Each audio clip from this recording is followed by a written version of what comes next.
All right, number 2 here. This is an example of a one tangent and one secant line. If you notice here, we have our tangent that only touches the circle once. And then on the other side, we have the secant line, which slides through the circle. All right, so the equation for this one is that the tangent squared equals outside times whole of the secant.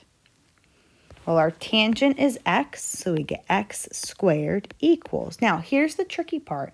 I want outside times whole. The outside here is 4 because it's outside of the circle.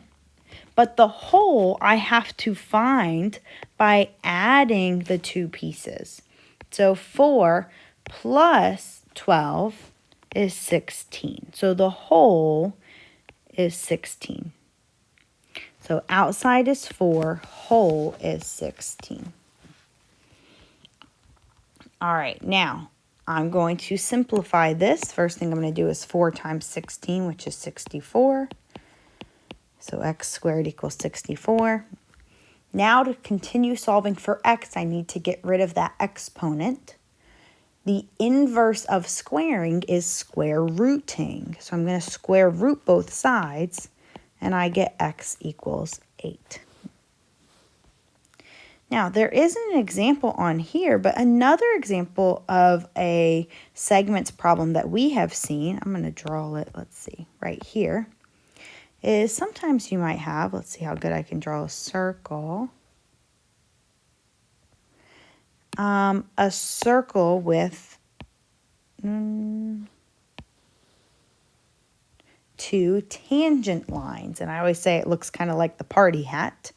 If I have two tangent lines, remember tangents only touch the circle once. The equation here is that tangent equals tangent. So what I do is I just set it up like this. 2x equals 16. And then I solve. I would divide both sides by 2. And x equals 8.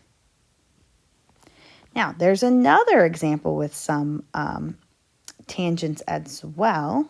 I'm going to go all the way down. Here we go. So I'm going to draw another circle right here. And you might see an example where you have a tangent.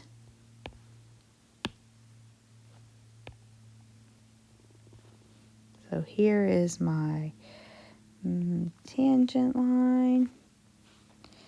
And you have a radius. So remember, the radius is the line that goes in the circle and meets it at the center. So if you ever have a tangent and a radius, let's say that this is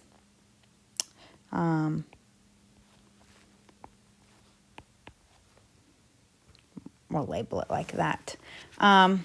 What we know is that the tangent and the radius meet at a right angle.